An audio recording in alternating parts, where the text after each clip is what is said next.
السلام علیکم ورحمۃ اللہ وبرکاتہ۔ دوستو 17ویں قسط کے ساتھ آپ کے سامنے حاضر خدمت ہیں۔ اس واقعے کے ساتھ جڑا ایک واقعہ اور سنا دیتا ہوں۔ جب مسلمانوں نے ہندوستان فتح کیا تو ہندو مذہب کا ایک عالم مسلمان عالموں سے مناظرہ کرنے کے لیے آیا۔ اس نے مطالبہ کیا میرے مقابلے میں کسی عالم کو بھیجو۔ اس پر لوگوں نے امام رکن الدین کی طرف اشارہ کیا۔ اب اس ہندوستانی نے ان سے پوچھا تم کس کی عبادت کرتے ہو؟ انہوں نے جواب دیا ہم اس اللہ کی عبادت کرتے ہیں جو سامنے نہیں ہے۔ اس پر اس ہندی عالم نے پوچھا تمہیں اس کی خبر کس نے دی؟ امام رکن الدین بولے حضرت محمد صلی اللہ علیہ وآلہ وسلم نے۔ اس پر اس ہندی نے کہا تمہارے پیغمبر نے روح کے بارے میں کیا کہا ہے؟ امام بولے یہ روح میرے رب کے حکم سے قائم ہے۔ اس پر اس ہندی عالم نے کہا تم سچ کہتے ہو۔ پھر وہ مسلمان ہو گیا۔ ایک روز نبی کریم صلی اللہ علیہ وآلہ وسلم اپنے چند صحابہ کرام کے ساتھ مسجد حرام میں تشریف فرما تھے۔ ایسے میں قبلہ زبید کا ایک شخص وہاں آیا۔ اس وقت نزدیک ہی قریش مکہ میں مجموعہ لگائے ہوئے وہاں بیٹھے تھے۔ قبلہ زبید کا وہ شخص ان کے نزدیک گیا اور ارد گرد گھومنے لگا۔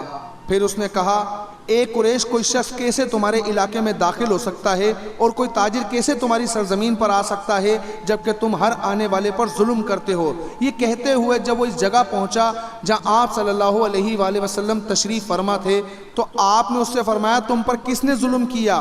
اس نے بتایا میں اپنے اونٹوں میں سے 3 بہترین اونٹ بیچنے کے لیے لے کر آیا تھا، مگر ابو جہل نے یہاں ان 3 اونٹوں کی اصل قیمت سے صرف 1/3 قیمت لگائی، اور ایسا اس نے جان بوجھ کر کیا کیونکہ وہ جانتا تھا وہ اپنی قوم کا سردار ہے، اس کی لگائی ہوئی قیمت سے زیادہ رقم کوئی نہیں لگائے گا۔ مطلب یہ کہ اب مجھے وہ اونٹ اس قدر کم قیمت پر فروخت کرنے پڑیں گے، یہ ظلم نہیں تو اور کیا ہے، میرا تجارت کا یہ سفر بیکار جائے گا۔ نبی کریم صلی اللہ علیہ وآلہ وسلم نے اس کی پوری بات سن کر فرمایا تمہارے اونٹ کہاں ہیں؟ اس نے بتایا یہیں خزورہ کے مقام پر ہیں۔ آپ اس وقت اٹھے، اپنے صحابہ کو ساتھ لیا، اونٹوں کے پاس پہنچے۔ آپ نے دیکھا اونٹ واقعی ہی بہت عمدہ تھے۔ آپ نے اس سے ان کا بھاؤ کیا اور آخر خوش دلی سے سودا طے ہو گیا۔ آپ نے وہ اونٹ اس سے خرید لیے، پھر آپ نے ان میں سے 2 زیادہ عمدہ فروخت کر دیے اور ان کی قیمت بیوہ عورتوں میں تقسیم فرما دی۔ وہیں بازار میں ابو جہل بیٹھا تھا۔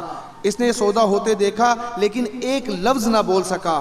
آپ اس کے پاس آئے اور فرمایا خبردار عمرو، ابو جہل کا نام، اگر تم نے آئندہ حرکت کی تو بہت سختی سے پیش آؤں گا۔ یہ سنتے ہی وہ خوفزدہ انداز میں بولا محمد میں آئندہ ایسا نہیں کروں گا، میں آئندہ ایسا نہیں کروں گا۔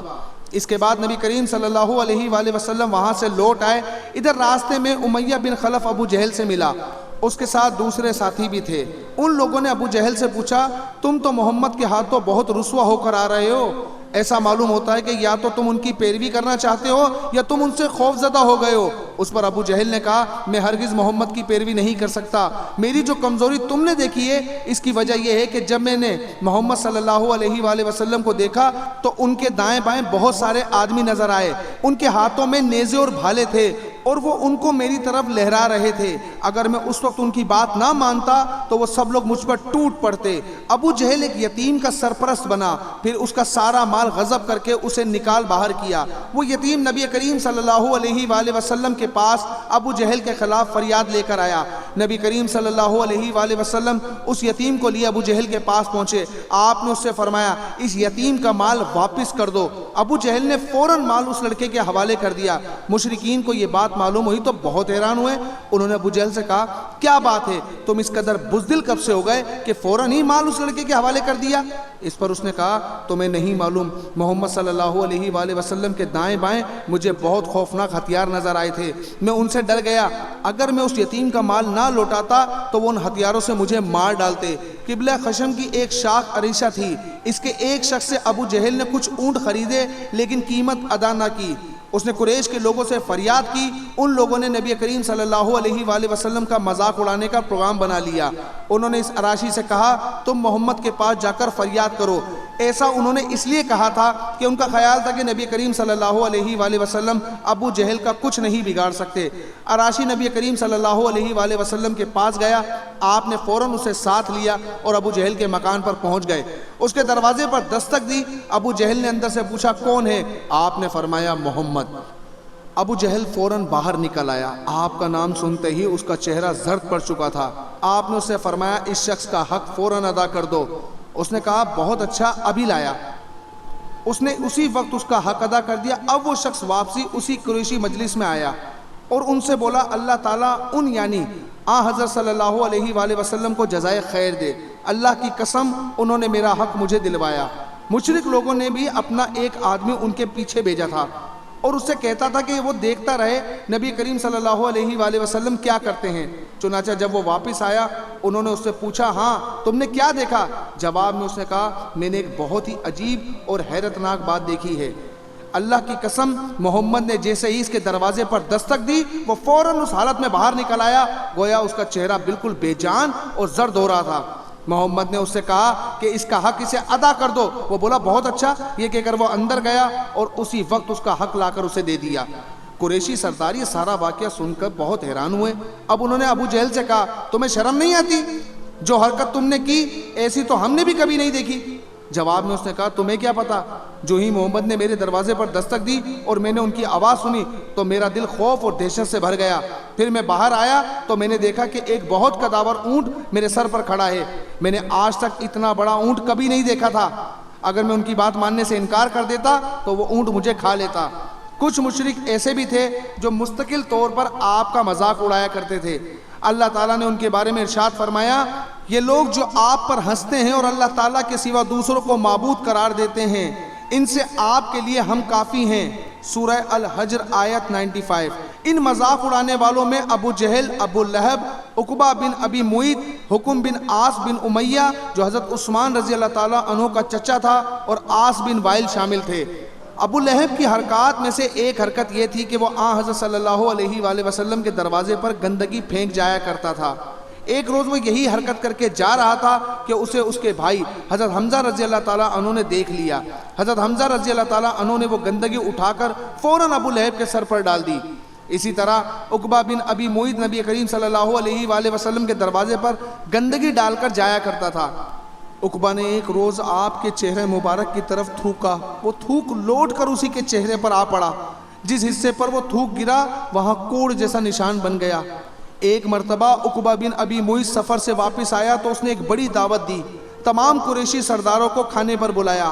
اس موقع پر اس نے حضرت صلی اللہ علیہ وآلہ وسلم کو بھی بلایا، مگر جب کھانا مہمانوں کے سامنے چنا گیا تو آپ صلی اللہ علیہ وآلہ وسلم نے کھانے سے انکار کر دیا اور فرمایا میں اس وقت تک تمہارا کھانا نہیں کھاؤں گا جب تک کہ تم یہ نہ کہو اللہ تعالیٰ کے سوا کوئی عبادت کے لائق نہیں۔ چونکہ مہمان نوازی عرب کے لوگوں کی خاص علامت تھی اور وہ مہمان کو کسی قیمت پر ناراض نہیں ہونے دیتے تھے، اس لیے عقبہ نے کہہ دیا میں گواہی دیتا ہوں کہ اللہ کے سوا کوئی معبود نہیں۔ یہ سن کر آپ صلی اللہ علیہ وآلہ وسلم نے کھانا کھا لیا۔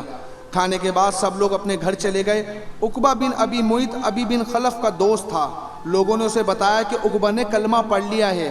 ابی بن خلف اس کے پاس آیا اور بولا عقبہ کیا تم بے دین ہو گئے ہو؟ جواب میں اس نے کہا خدا کی قسم میں بے دین نہیں ہوا، یعنی مسلمان نہیں ہوا ہوں۔ بات صرف اتنی سی ہے کہ ایک معزز آدمی میرے گھر آیا اور اس نے یہ کہہ دیا کہ میں جب تک اس کے کہنے کے مطابق توحید کی گواہی نہیں دوں گا وہ میرے ہاں کھانا نہیں کھائے گا۔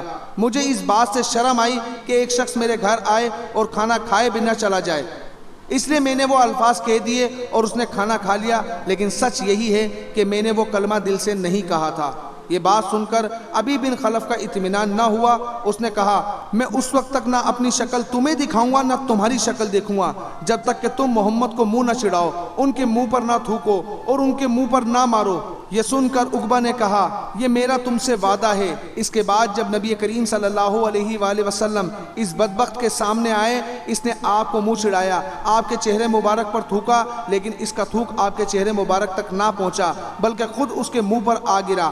اس نے محسوس کیا گویا آگ کا کوئی انگارہ اس کے چہرے پر آ گیا ہے۔ اس کے چہرے پر جلنے کا نشان باقی رہ گیا اور مرتے دم تک رہا۔ اسی عقبہ بن معیط کے بارے میں سورہ فرقان کی آیت 37 نازل ہوئی، جس روز ظالم اپنے ہاتھ کاٹ کاٹ کر کھائے گا اور کہے گا کیا ہی اچھا ہوتا میں رسول کے ساتھ دین کی راہ پر لگ جاتا، اس آیت کی تفسیر میں لکھا ہے جس روز ظالم آدمی جہنم میں کوہنی تک اپنا ایک ہاتھ دانتوں سے کاٹے گا، پھر دوسرے ہاتھ کو کاٹ کر کھائے گا، جب دوسرا کھا چکے گا تو پہلا پھر اگ آئے گا اور وہ اس کو کاٹنے لگے گا، غرض اسی طرح کرتا رہے گا۔ اس طرح حکم بن عاص بھی حضرت صلی اللہ علیہ وآلہ وسلم کے ساتھ مسخرہ پن کرتا تھا۔ ایک روز آپ صلی اللہ علیہ وآلہ وسلم چلے جا رہے تھے، یہ آپ کے پیچھے چل پڑا، آپ کا مذاق اڑانے کے لیے منہ اور ناک سے طرح طرح کی آوازیں نکالنے لگا۔ آپ چلتے چلتے اس کی طرف مڑے اور فرمایا تو ایسا ہی ہو جا۔ چنانچہ اس کے بعد ایسا ہو گیا تھا کہ اس کے منہ اور ناک سے ایسی ہی آوازیں نکلتی رہتی تھی۔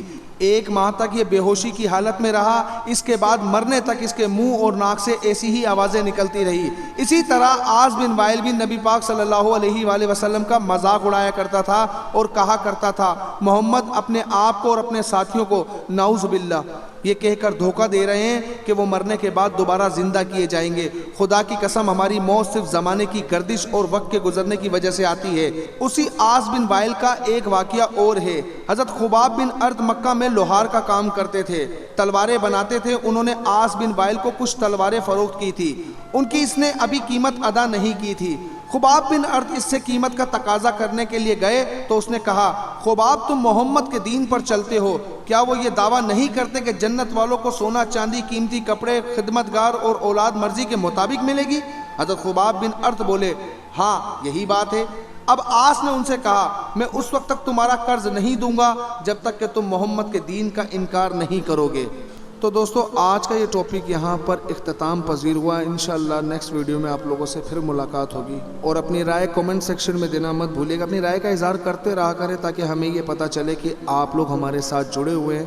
تو تب تک کے لیے اپنا بہت سارا خیال رکھے گا۔ السلام علیکم ورحمۃ اللہ وبرکاتہ۔ ہم پر عذاب نازل نہ ہو،